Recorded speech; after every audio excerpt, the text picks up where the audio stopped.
क्या आपने कभी सोचा है कि भगवान कृष्ण की सबसे बड़ी लीला कौन सी थी? एक ऐसी लीला जिसने पूरे ब्रह्मांड को चौंका दिया, जहां समय रुक गया, प्रकृति झुक गई और भगवान ने दिखाया अपना असली रूप। आज हम आपको सुनाने जा रहे हैं भगवान कृष्ण की सबसे अद्भुत और चमत्कारी लीला, गोवर्धन पर्वत उठाने की कथा। गोकुल में हर तरफ खुशी का माहौल था। नंद बाबा, यशोदा मैया और छोटे कृष्ण सब बहुत खुश थे। गांव वाले हर साल इंद्रदेव की पूजा करते थे। उन्हें लगता था कि इंद्र ही बारिश देते हैं और उनकी कृपा से ही फसल होती है। एक दिन बाल कृष्ण ने देखा कि सब लोग इंद्र की पूजा की तैयारी कर रहे हैं। कृष्ण ने पूछा, पिताजी, हम ये पूजा क्यों करते हैं? नंद बाबा बोले, बेटा, इंद्रदेव बारिश देते हैं, इसलिए हम उनकी पूजा करते हैं।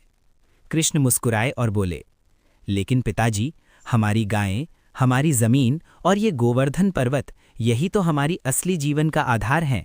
हमें इनकी पूजा करनी चाहिए। कृष्ण की बात गांव वालों को समझ में आ गई। उन्होंने इंद्र पूजा की जगह गोवर्धन पर्वत की पूजा करने का निर्णय लिया। सबने मिलकर पर्वत की पूजा की, भोग लगाया और खुशी मनाई। लेकिन ये बात इंद्रदेव को बिल्कुल पसंद नहीं आई। स्वर्ग में बैठे इंद्रदेव को जब पता चला तो उनका क्रोध भड़क उठा। उन्होंने सोचा, इन लोगों ने मेरी पूजा बंद कर दी। ये घमंड है, इन्हें सबक सिखाना होगा। इंद्र ने अपने सबसे शक्तिशाली बादलों को आदेश दिया, जाओ, गोकुल में इतना वर्षा करो कि सब कुछ नष्ट हो जाए। गोकुल में अचानक काले बादल छा गए। तेज बारिश शुरू हो गई। बिजली चमकने लगी, हवाएं चलने लगीं। बारिश इतनी तेज थी कि सब कुछ डूबने लगा। लोग डर गए। कृष्ण, हमें बचाओ। तभी छोटे से बालक कृष्ण ने मुस्कुराते हुए कहा, डरो मत, मैं हूं ना। और फिर कृष्ण ने अपनी छोटी उंगली पर पूरा गोवर्धन पर्वत उठा लिया। सभी लोग हैरान रह गए। गायें, लोग, बच्चे सब उस पर्वत के नीचे आकर सुरक्षित हो गए। 7 दिन और 7 रात तक कृष्ण ने बिना थके पर्वत को उठाकर रखा। ना उनकी उंगली हिली, ना उनका चेहरा बदला। सबको समझ आ गया, ये कोई साधारण बालक नहीं, ये स्वयं भगवान विष्णु के अवतार हैं।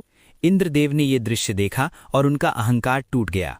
वो समझ गए कि ये कोई सामान्य बालक नहीं, बल्कि स्वयं भगवान विष्णु के अवतार हैं। इंद्र तुरंत गोकुल आए और कृष्ण के सामने सिर झुका दिया। प्रभु, मुझे क्षमा करें, मैंने अपने अहंकार में आकर ये गलती की। कृष्ण मुस्कुराए और बोले, इंद्र, शक्ति का घमंड सबसे बड़ा दोष है। हमेशा याद रखो, सच्ची भक्ति और प्रकृति का सम्मान ही सबसे बड़ा धर्म है।